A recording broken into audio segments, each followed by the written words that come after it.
JCPenney credit card login. For this, open your default web browser in your device. In the search bar, search for JCPenney credit card login. Tap on JCPenney login by online credit center link result from the list of results. You'll be directed to the official JCPenney's credit card homepage.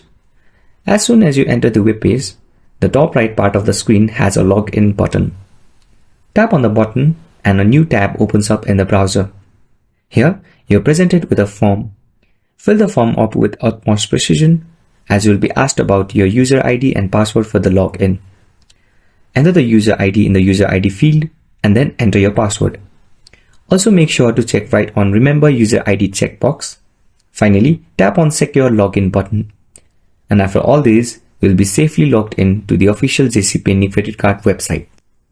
If you find this video helpful, please make sure to like and subscribe to our channel.